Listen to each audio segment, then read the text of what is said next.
Waalaikumsalam.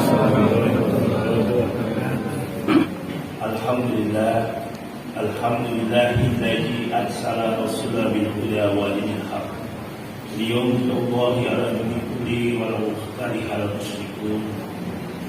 Asyhadu an la ilaha illallah wahdahu la syarika lah wa asyhadu anna Muhammadan abduhu wa rasuluhu, amma ba'du. Rabbi shrah sadri wa yassir li amri wahlul 'uqdatam min lisani yafqahu qawli. Assalamualaikum. Ibu-ibu, bapak-bapak, adik-adikku remaja yang saya sayangi, yang insya Allah dirahmati Allah Subhanahu wa Ta'ala. Marilah senantiasa kita memanjatkan puji dan puji syukur atas segala nikmat yang begitu besar Allah limpahkan kepada kita, terutama nikmat iman, nikmat Islam, nikmat sehat walafiat, sehingga di hari yang ke-14 di bulan Ramadan ini kita masih semangat untuk melaksanakan ibadah yang nantinya menjadi bekal kita di akhirat nanti. Tak lupa salawat dan salam tercurahkan kepada junjungan kita baginda Nabi besar Muhammad sallallahu alaihi wasallam, yang insyaallah mudah-mudahan yaumul qiyamah nanti kita mendapatkan syafaat dari amin Allahumma amin. Pada kesempatan ini saya akan mengupas sedikit masalah hati. Bapak-bapak dan ibu-ibu yang dirahmati Allah, hati manusia mencerminkan ketulusannya. Namun kadang hati manusia itu mengalami hidup, bahkan mengalami satu yang namanya mati. Untuk itu ada satu kisah, saya ingin bercerita saja bahwa ada kisah imam besar bernama Imam Hasan al-Basri dari Kuwait yang berada di kota Basra. Dia sedang berjalan di tengah-tengah kerumunan orang, lalu datang sekelompok orang ingin menanyakan masalah doa. Ya Imam, kata mereka, dalam Al-Quran itu Allah berkata, "Ujuduni astajib lakum." Berdoalah kamu, aku akan kabulkan doamu. Namun orang-orang tersebut merasakan bahwa aku sudah lama berdoa, baik pagi, sore, siang, malam, namun sampai saat ini doa-doaku ini tidak pernah Allah ijabah atau Allah kabulkan. Ini ada apa dengan aku yang sudah berdoa? Padahal Allah itu maha pemberi, maha mengabulkan. Terus sang imam hanya tersenyum lalu menjawab dengan rileks bahwa Allah tidak mengijabah doa karena melihat kehidupan di sana itu bahwa hati mereka mati. Hati mereka mati dalam artian Allah memberikan karunia yang begitu besar kepada kita semua, kepada kalian. Namun perintah hak-hak Allah dan kewajiban yang mereka harus lakukan terhadap Sang Pencipta itu berkurang. Dalam artian Hasan al-Basri menjelaskan bahwa Allah berjanji dalam Al-Quran bahwa memang doa akan dikabulkan. Terus kenapa doa tidak dikabulkan? Karena hati mati itu ada sebabnya. Penyebab hati mati itu yang pertama adalah mereka ini tahu Sang Pencipta itu Allah, tapi segala hak untuk menyembah dan kewajiban untuk menjalankan perintah Allah itu mereka tidak jalan. Jadi mereka tidak taat pada Allah. Terus yang kedua, Allah memberikan satu peringatan di Al-Quran, namun mereka tuh hanya membaca saja tanpa dijalankan segala anjuran yang ada dalam Al-Quran tersebut. Namun Al-Imam berkata kalau hati itu masih bisa diperbaiki, tapi ada yang lebih malang dari cuma hati mati, yaitu jika Allah sudah berpaling dari kita. Artinya Allah sudah pasang bodoh dengan kita tidak dipedulikan, karena itu adalah kemalangan yang sangat besar bagi kita. Karena apa? Kita hidup di dunia ini tidak hanya sebatas kita hidup di dunia, tapi ada kelanjutan. Setelah kita meninggal dunia itu akan ada kehidupan berikutnya, yang mana dalam dunia alam barzakh atau dunia akhirat nanti segala perbuatan kita di dunia itu akan dipertanggungjawabkan semuanya. Terus lalu apa yang membuat kita harus doa-doa kita diijabah oleh Allah? Yang pertama,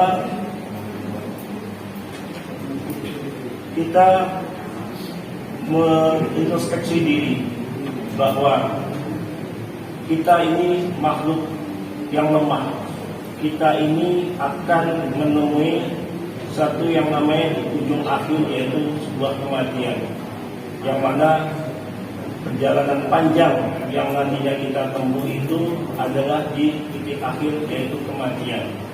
Karena dari zamannya Nabi Adam sampai sekarang itu yang masih di alam barzakh, masih dalam arti kata belum Allah itu belum mengadakan namanya satu peristiwa namanya kiamat.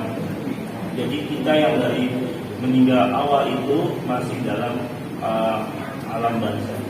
Jadi kita perjalanan panjang itu kita nggak tahu sampai kapan kita di alam barzakh itu, hanya Allah yang tahu. Nah, untuk itu sebagai ungkapan bahwa kalau kita ingin ke Jakarta, kita ingin keluar kota, kita perlu bekal. Nah, kalau kita tiba-tiba dipanggil oleh Allah Subhanahu wa Ta'ala, bekal apa yang kita persiapkan? Yaitu bekal takwa. Dengan bekal takwa itu mudah-mudahan nanti bisa menyelamatkan kita dari azab Allah Subhanahu wa Ta'ala. Itu yang kedua. Terus yang pertama, yang kedua, kita diberi tuntunan, yaitu Al-Quran dan hadis. Pelajarilah Al-Quran dan hadis, bukan cuma kita hanya membaca, tapi kita juga terapkan dalam kehidupan kita sehari-hari. Dan sunnah-sunnah Rasul pun juga bukan hanya tontonan atau istilahnya sebagai kalimat-kalimat yang hanya dibaca saja, tapi juga kita terapkan dari mulai kita bangun tidur sampai kita mau tidur lagi, bahkan tidur pun itu ada satu doa-doa tertentu yang kita harus terapkan. Jadi di sini kita selain kita memenuhi kebutuhan jasmani kita, kalau jasmani kita sakit kita berobat, kalau hati kita yang sakit kita harus bertakwa, kita harus mendekatkan berilmu, mendekatkan orang-orang soleh, guru-guru yang pandai ilmu secara syar'i, secara Islam. Kita berguru, belajar, memahami makna dan isi Al-Quran dan hadis, dan kita terapkan dalam kehidupan kita sehari-hari. Terus yang terakhir, satu hal yang perlu kita waspadai selain kita hidup, kita juga harus ingat satu lagi yang saya bilang tadi, kematian. Jadi jangan anak-anak muda yang merasa aku masih muda, mungkin nanti aku wafatnya nanti udah tua. Tidak seperti itu. Bahkan bayi pun ada yang meninggal, remaja pun ada yang meninggal. Keluar pagi, sementara ada kecelakaan di jalan, terus dia meninggal dunia itu ada. Jadi itu istilahnya rahasia Allah yang kita tidak tahu. Tapi di situ jadi kita supaya menjadi peringatan buat kita bahwa setiap saat dimanapun kita berada, kita harus benar-benar takut, ingat kepada Allah. Dan Allah ada yang menugaskan malaikat untuk mengawasi kita, mencatat amal perbuatan kita baik dan buruk. Dan mudah-mudahan kita selalu dengan seperti itu, kita selalu melangkah ke hal yang baik. Karena kasihan diri kita yang sudah berkarya buat hidup kita, nantinya kita akan masuk ke dalam siksanya Allah, yaitu azab. Karena kita mempercantik diri kita, merawat diri kita dengan mungkin fitness dengan apa, tapi batin kita sakit atau rusak atau tidak terisi secara tidak disirami dengan siraman rohani, itu tidak ada artinya. Karena kehidupan yang lebih kekal adalah kehidupan di akhirat nanti. Dan mudah-mudahan di Ramadan tahun ini kita semua bisa memanfaatkan Ramadan dengan ibadah-ibadah yang khusyuk, ibadah-ibadah yang istiqomah, yang mudah-mudahan nanti akan jadi bekal di yaumul qiyamah kita nanti, dan mendapatkan yang namanya di dunia Rabbana atina fid dunya hasanah wa fil akhirati hasanah. Di dunia kita bahagia, apalagi nanti di akhirat kita akan semua pasti mengharapkan masuk surga. Bahkan kalau saya bilang agak kasar dikit, bajingan sebajingannya orang, kalau dibilang kamu mau masuk neraka, nggak mau, masuknya mau surga. Tapi perilakunya itu yang menjerumuskan dia itu masuk neraka. Nah, untuk itu kita perlu belajar mengisi waktu kita di masjid-masjid taklim, di masjid, di majelis ilmu, supaya menguatkan akidah kita, keimanan kita. Karena iblis dan setan itu menggoda kita sampai roh kita tuh di tenggorokan kita. Jadi kita digoyah dengan supaya kita menduakan Allah atau mengkafirkan diri. Dan itu kalau kita menguatkan diri kita dengan iman yang takwa, insya Allah hati kita akan kuat. Demikianlah dari saya, mungkin sedikit ini. Dan bila ada kata-kata tadi yang kurang berkenan atau mungkin salah, itu datangnya dari saya. Dan kalau itu ada benarnya, itu hanya karunia Allah Subhanahu wa taala. Demikian dari saya, wabillahi taufiq wal hidayah. Wassalamualaikum warahmatullahi wabarakatuh. Waalaikumsalam warahmatullahi wabarakatuh.